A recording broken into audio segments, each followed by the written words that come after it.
We'll just give just another minute maybe or a little bit less than that. Just, you know, it looks like we've got quite a few people that are connecting in here.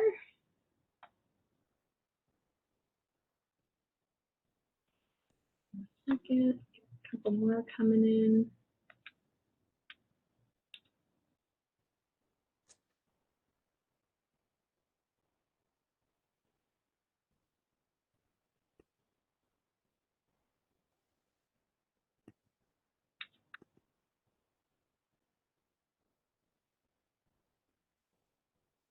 All right, well, maybe we'll go ahead. I think we're going to have, we got a couple more coming in.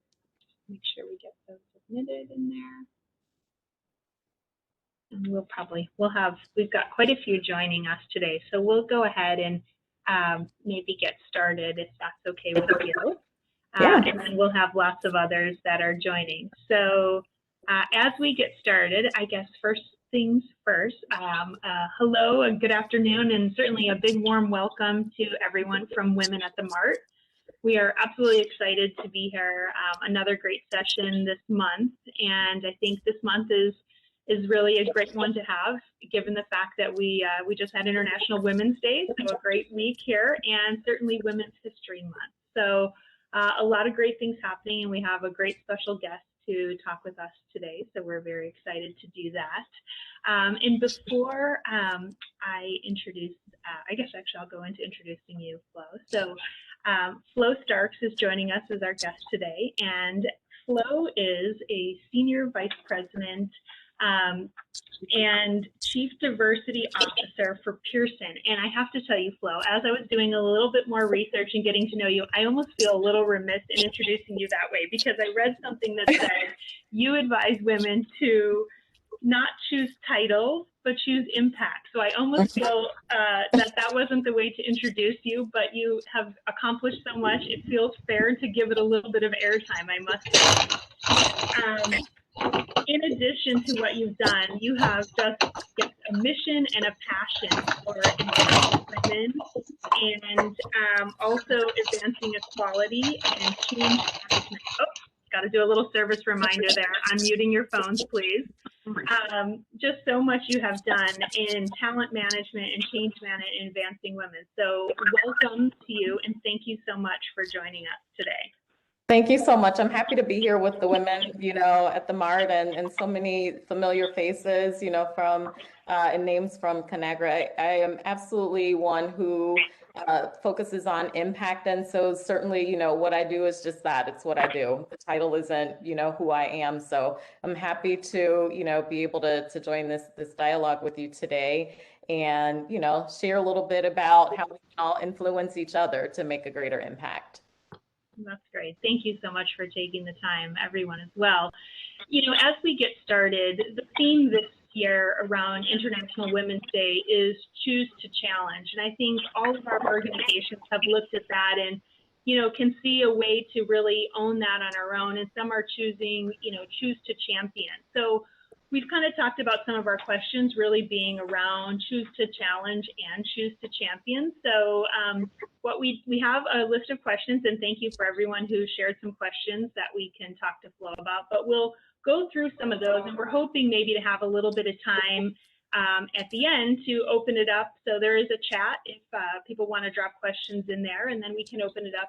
Flo, if you're okay with it. I know we only have a small bite, if you will, about 30, 40 minutes here. So we'll go ahead and get started if that's all right. Sounds good. Okay. So as we think about challenge and championing, the first question that we had was, when you think about challenging yourself in all that you've accomplished and all that you've learned, maybe you could share with the group some of the strategies that you've employed to really challenge yourself to grow and thrive in the world today. Yeah, that's a good question. That's a good question, Cindy. And, certainly the more recent role that I operate in was a big challenge. And I think that ultimately, we think about our goals, and hopefully, the attendees on this call are engaged in some form of actualizing and envisioning what could be possible for them and going beyond what is ordinary. in many ways. And that doesn't mean that you don't, prepare yourself, but I do two things very specifically. I set big goals and I allow myself to be a beginner. And so when I think about the work that I do in this space, and you mentioned that I'm at Pearson, and Pearson, as you know, is the world's leading learning company. We operate in 70 countries and have more than 22,000 employees, all leveraging their talent to be able to enable people to achieve learning at every stage of life. And, through that mission, I found this great kinship to be able to work for a company who is absolutely focused on not only leveraging education, but learning as a tool to inspire change. And so I take those same things and apply them to my own life in setting those big goals, but also allowing myself to be a beginner. And that doesn't mean that, I don't take a look at the training, the formal training that I've had, even informal training that I've had, the expertise that I've been able to develop over time, but I do allow myself the space and the grace in order to approach situations as as if I am a beginner and not that I've mastered every single thing. And that approach has served me well because when I enter into this, this zone, so to speak, that I'm able to create much more learning than I would if I just leaned on what I already know practically. And so, when you get into that level of discomfort, I'm sure that people on this call would agree that that's where growth really occurs. And so I'm curious by nature. I ask a ton of questions. I always rely on what are some of the things that I can reflect on at the beginning of my day and at the end of the day, so that I assess then in my ability to become a beginner or to operate in the space of being a beginner. What did I learn? What did I learn that I can apply? What are some ways that I could operate differently moving forward?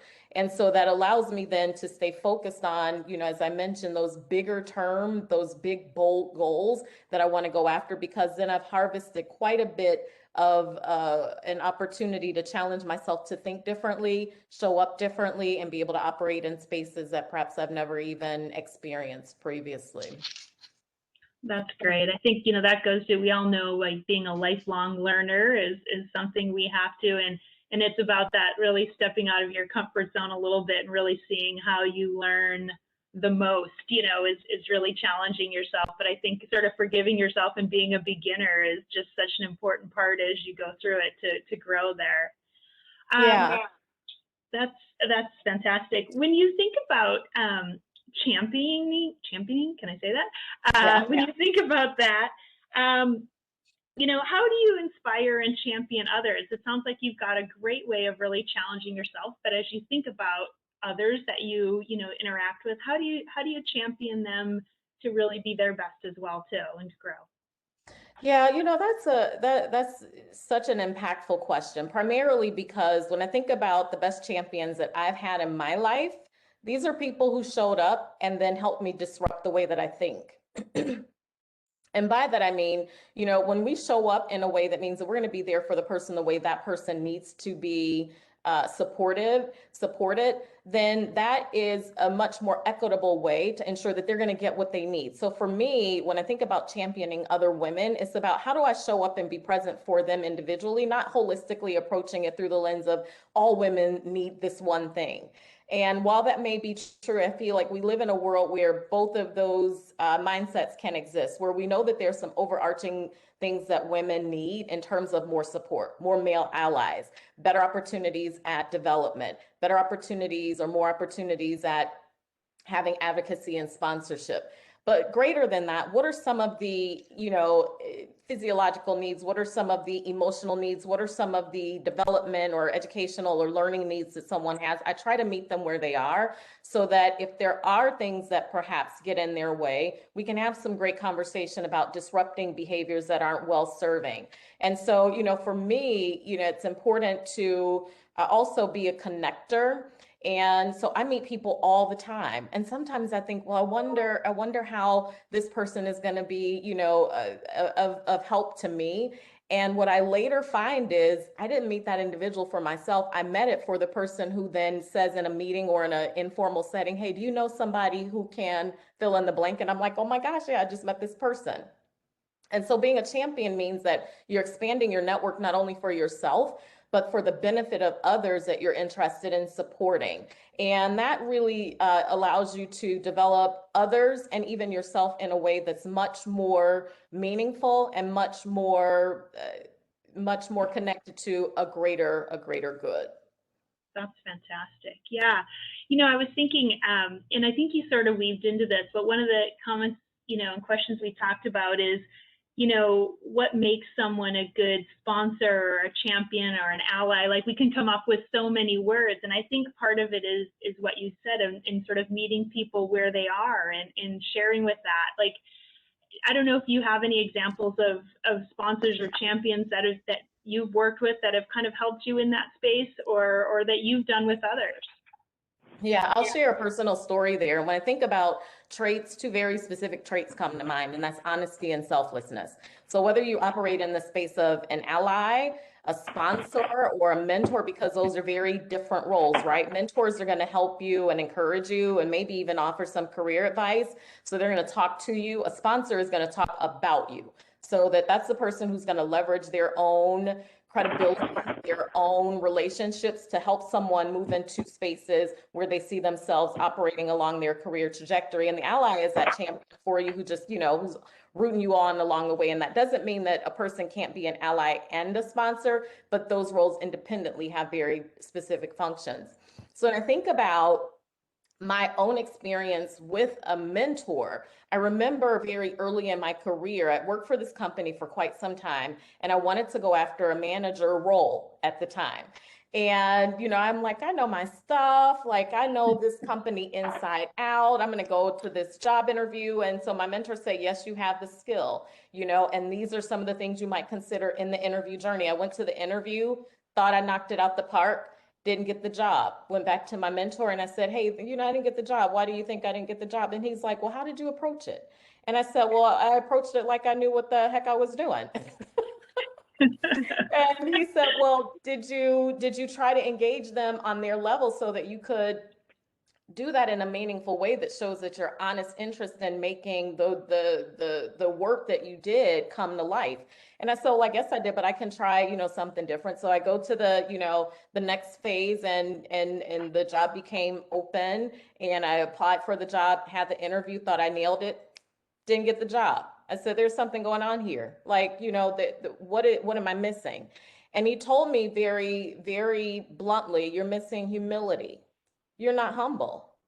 And so when I think about, the traits that people need to demonstrate, honesty is one, because if we're not going to be honest with ourselves, there are a lot of women on the call, and I would venture to say if I scroll through, I'd find, men also. And, if we're operating in the space of non-binary, there are a lot of people just on this call. We have to be honest with each other.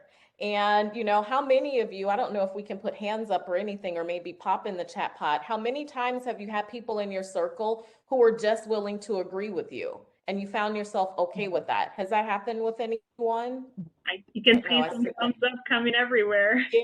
Yeah, that happens. But true growth really occurs when you identify, are those relationships well-serving for me? So whether that's your mentor, whether that's, your friend that you've had for years and years and years, whether that's someone new that you met, if someone is always agreeing with you, then you got to reevaluate that. And the same thing I would say in the mentor relationship, if there is never any honest talk, any real talk, you got to assess, is this person a mentor, or are they just the feel-good person that I go to when I want to, make myself happy?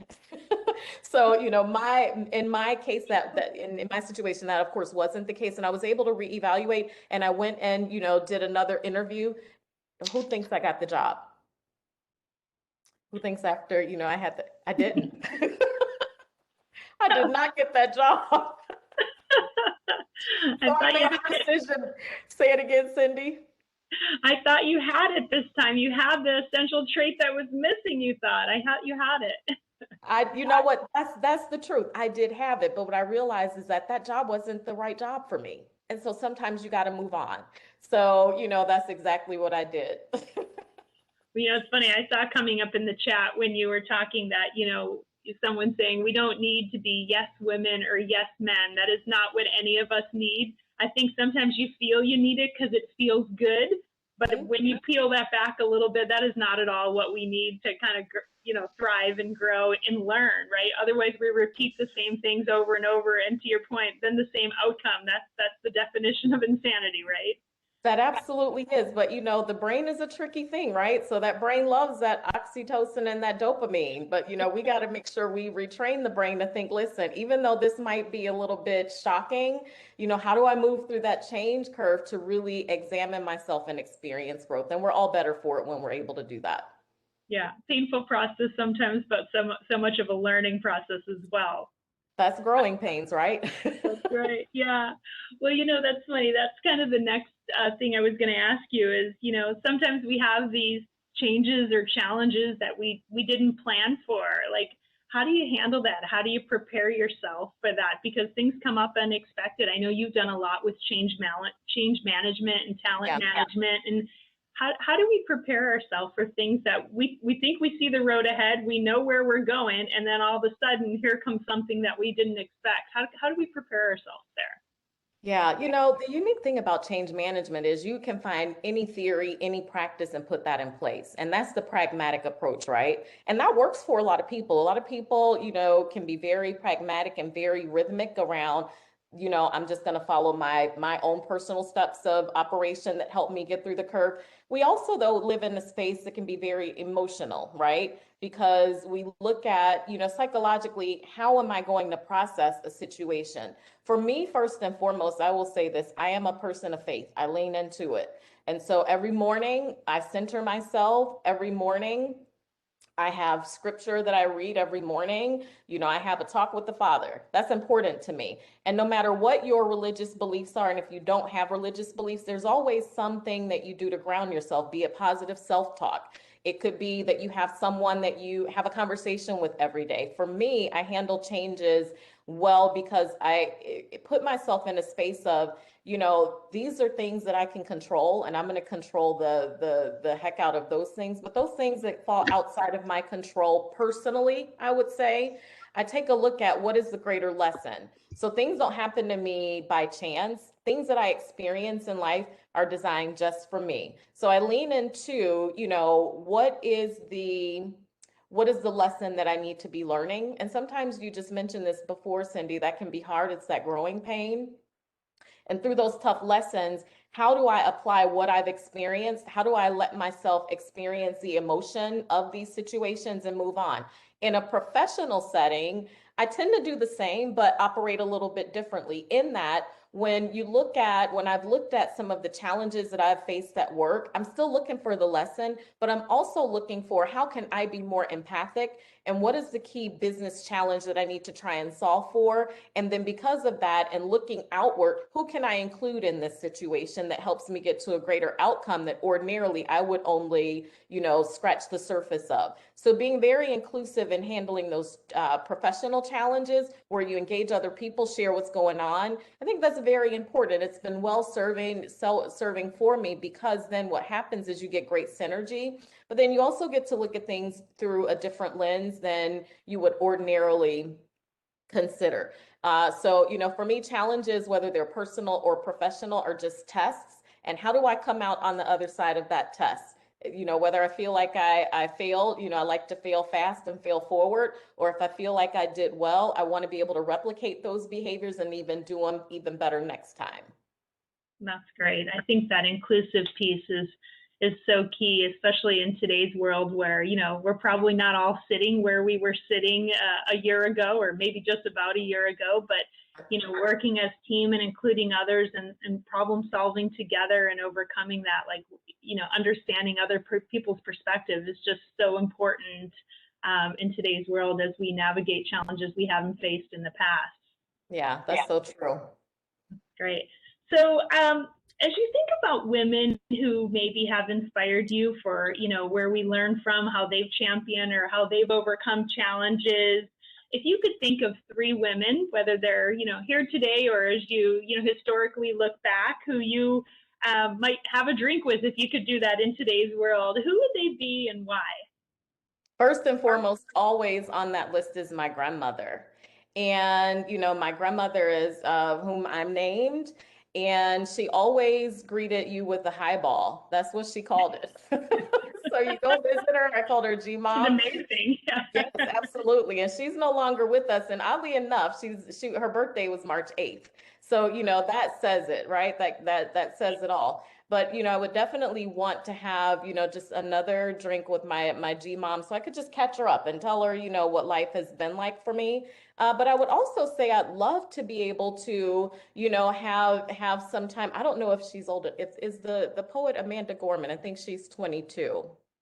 So if She she is, chose yeah. to have, an adult beverage or any kind of beverage, would love to just pick her brain because when I think about, her resilience, right? Oh, When I think about her story, everything she's overcome, and she's such a young person to be able to look through her lens and have a conversation about where she sees herself in the next 10 years. That would just be absolutely, absolutely amazing. And then third, I think about leadership through the lens of a love story. And there's this person that wrote this song. I'll probably date myself and maybe people will, laugh in the chats. But, love is a battlefield, right? So I got to have a conversation with Pat Benatar, right? Maybe she'll remake the song and we can, do a cut of that together.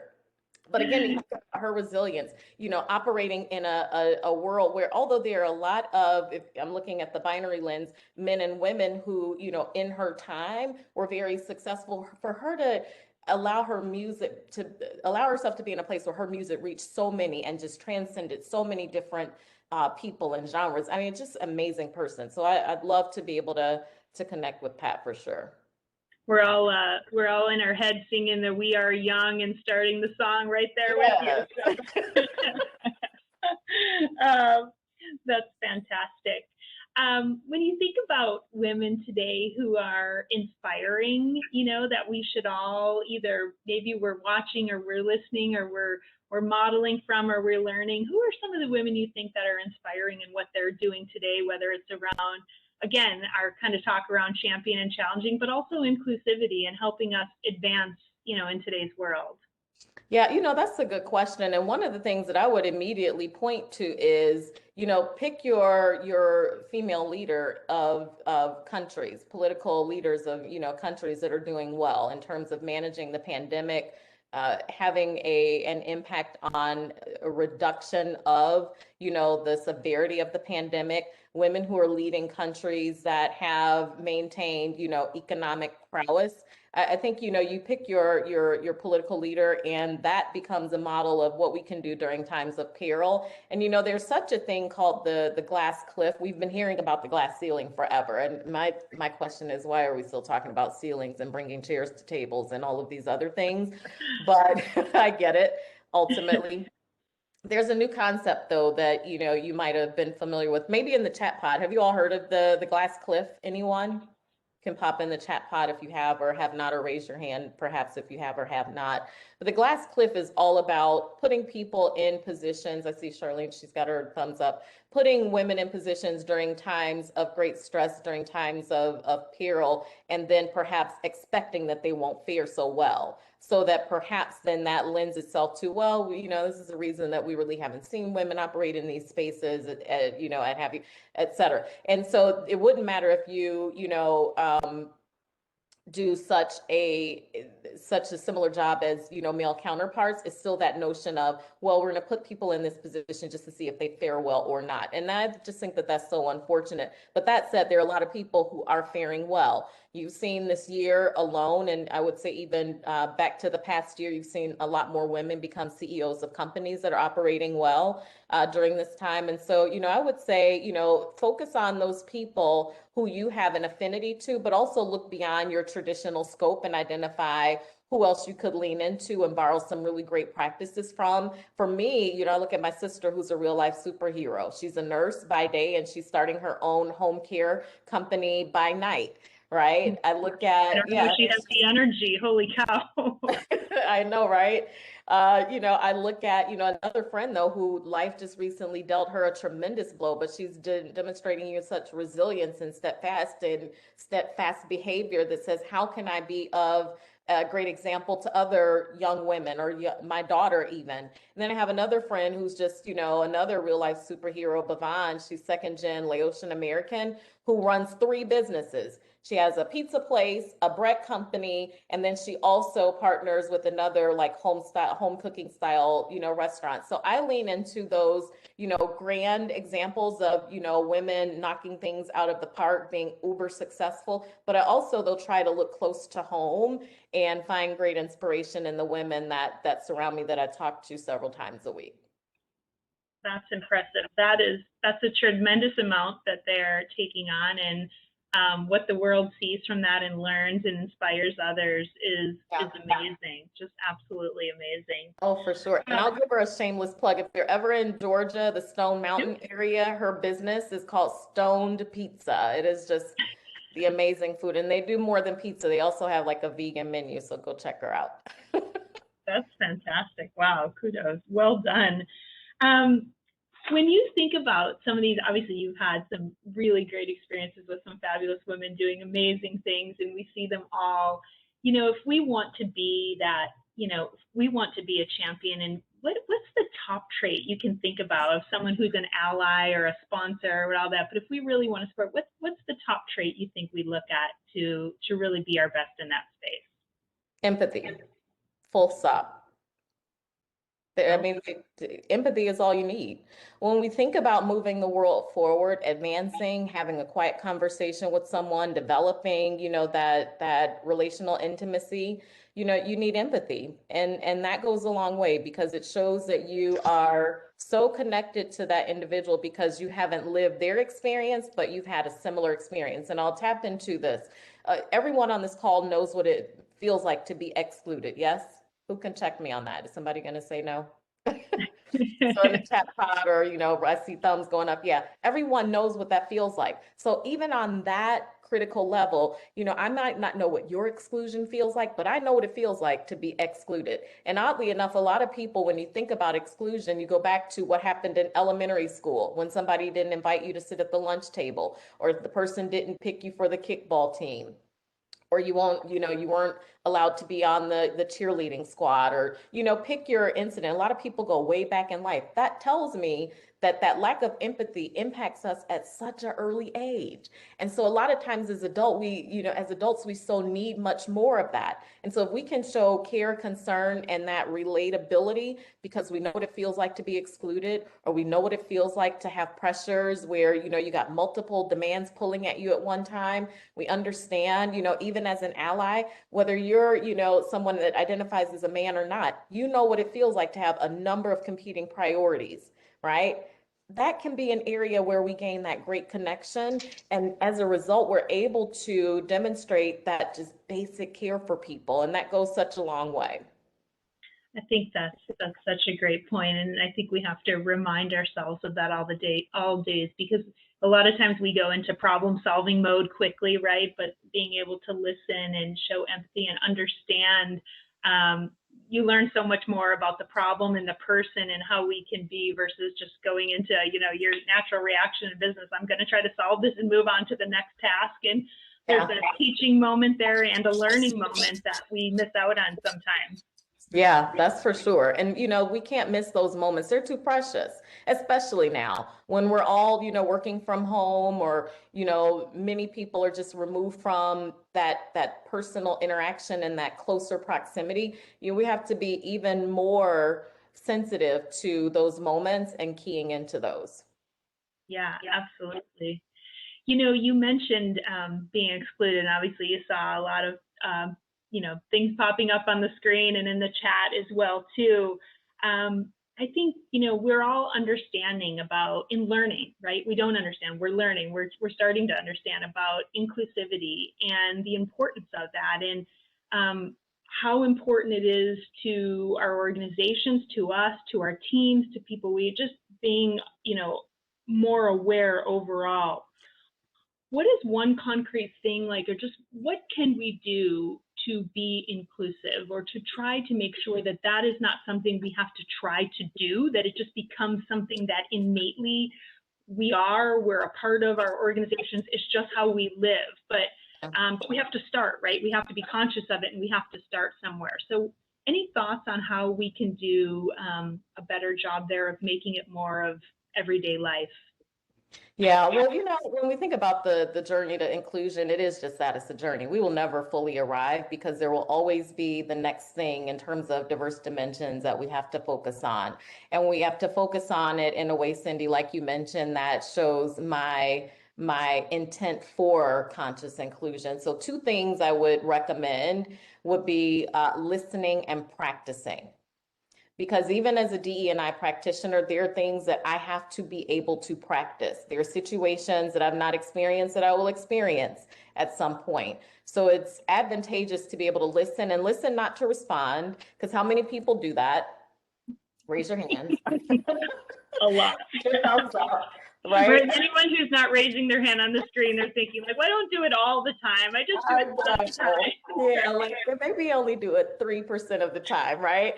But but we get caught up in that. We get caught up in that whole, oh, I know where this conversation is going. I'm going to listen to respond. That's not well serving, because that conversation, it can be a wrench, right? And then you think, oh, I'm prepared to respond to something that I didn't fully understand. And then that's not the best look. So I would encourage people to listen to understand, not to respond. And then, make sure that you have plans to make progress, because anybody can come up with a brilliant or an intentional plan. When we make progress, though, that shows that we're committed to those changes. And I'm not just talking about small movements, and I don't discount small movements, but we've been making a lot of movements in the world of inclusion. It's time to make some great progress. So when I think about, how we open the door to inclusion, it is about taking that active interest in people. It's about knowing those unique experiences that people have, learning about challenges that people face, and not being shy about getting connected to those challenges. Because that's the area, again, where a lot of people find a great bit of discomfort. If a person starts talking about their child that has Down syndrome, and you're just like, oh my gosh, I'm so sorry about that. Did you want to go for lunch? Right. And that's not good. Right. So when people mention something that's devastating, you can't be afraid to lean into that and say, you know what, I don't even know what to say or how to respond, but maybe you can just share what a day in your life looks like. Right. So that you develop that good, honest connection with that individual. But, one of the things that's also important is, and you mentioned this, we're at this intersection of home and work. We live in the both of these environments. We can't separate that space, so sometimes having those conversations are tough, and that's when practice comes in. Not missing those opportunities to practice where we can practice, and especially on the topic of having tough conversations in the workplace, because every organization experiences this, and that this is, people will say, well, I'm not familiar with that situation. I don't know, I don't even know how to operate in that space. Well, the thing that I encourage people to think about is, I remember when I was 12 years old, I had a friend who their house caught on fire. She was badly burned, just, had lost everything in the home. And I remember the teachers prepping us for when she came back, because she just would not look the same. The Sheila that we knew prior to the fire was going to look very different after. And so we were prepared for the mask that she would have to wear, and the gloves that she would have to wear, and the special, clothing that she would have to wear. And a lot of kids didn't lean into wanting to have a conversation with Sheila, but I did, you know, and, just having conversation with Sheila, not about her appearance, but how are you doing since the fire? And what can I do, right? What can I do to help? Like, what was your favorite toy? So that I could go ask my parents, can we buy this favorite toy for her? And so that goes a long way, even as adults. When people have an experience that we're not familiar with, how do we connect with them in a meaningful way and practice engaging in those tough conversations that may be uncomfortable, but in a way that yields some great connection for you and the other person? The last thing I'll say about the practice is, when we think about inclusion, you got to practice on more than the people who are the willing participants of that dialogue.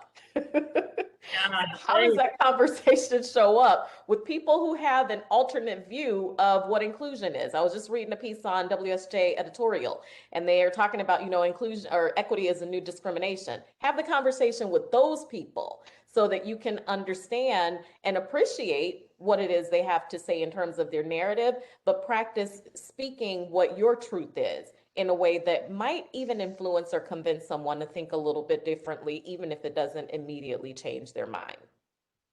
that's fantastic. That's a great point, and thank you for sharing that, because I think we all will step away from that and kind of think about ourselves and how not just how we react, but with whom we interact with and how we Yeah. approach that. So that's fantastic. I know we have just a few minutes left. I did see we want to open it up if you're okay, just a couple more minutes. Yeah. Okay. I see we have at least one, and there may be more questions, but one of the questions I see is about companies, in terms of, their older employees feeling more included. So regardless of gender, race, creed, age, et cetera, people are feeling out. How do we get companies to kind of see that more broadly, that, let's not look at just one age group or one group as the right, but a broad, representation should equally be included. Yeah, and that's what inclusion is about, right? So when I think about diversity, it's all these layers of these dimensions of diversity. Age is one, and within age, although, millennials have been the hot topic for a while, Gen Zs are the hot topic, and even now Gen Alphas are hot topics. How do we, though, not lose sight of, our boomers, the Gen Xers? I'm a Gen Xer. So how do we not lose sight even of there's still the silent generation? And Right. that generation is called the silent generation because children were to be seen and not heard. So when you think about even people that in a lot of people's, mindset should be retired, well, people work longer. Look at the research, it shows that. So for me, it's always in ensuring that when we think about diversity, we're not looking at it, one dimensionally. We're looking at every single context of the composition of the workforce and identifying what their needs are. That's where equity comes in, so that we don't paint with one, felt stroke the entire organization and say, well, all people want this and this is what we're going to do. We may, lean towards what that median looks like. We are also, though, considerate of what are some of the outliers in those populations that may fall outside of that median, so that we can ensure that we're meeting the needs of all of our people. Yeah, that's great. We've got, knowledge coming from across all of those groups, and learnings that we can gain from all of that. So bringing that all together is huge. Yeah, that's where that reverse mentoring is also key, right? So a lot of times now in organizations, we think of reverse mentoring, meaning I got to pair an officer or an executive with a non-officer executive. Well, we should also be thinking from that age cohort perspective. When we think about other dimensions of diversity, pairing someone with military experience with someone who doesn't, because there's some great information and development that can occur as a result. And I think about the movie with I can't think of the actor's name, but he was a retired person who went back into the workforce working for a marketing agency, and it turns out he was able to share so much knowledge with the person who ran the business. I can't think of the name of the movie, but maybe Google retiree who re-entered the workforce in a marketing firm. The Intern, yes, Portia, yes, The Intern. Such a great movie. There it is. Yeah, no, that's great. That's really great. Great. I can't thank you enough, not only on behalf of women at the Mart, but just in general for all that you're doing to advance that and share. And I think we've all, take away from today some things that we can personally do to advance that, but ideas as we talk to others of how to inspire and champion, and maybe even recognize those opportunities that we hadn't thought of before. To your point of this, interaction with someone who you didn't think that there was a reason for, but there is a reason, and it might be for them or for us, whoever it is. So I can't thank you enough today for your time and for sharing. We really, really appreciate it. Thank you for the invite. Yeah, thanks for the invite. It's been great. And thanks to, everyone who joined the call today. And I look forward to maybe joining another WAM call. You all do some great topics. I'd love to just jump on and learn myself. we're going to take you up on that. So be careful for that. But no, again, thanks so much for your time. And again, thank you on behalf of Women of the Mart for everyone for joining today. We really appreciate it, and have a great day. Thanks. Bye. All right. Take care. Bye. Thank you. Thank you. Thanks.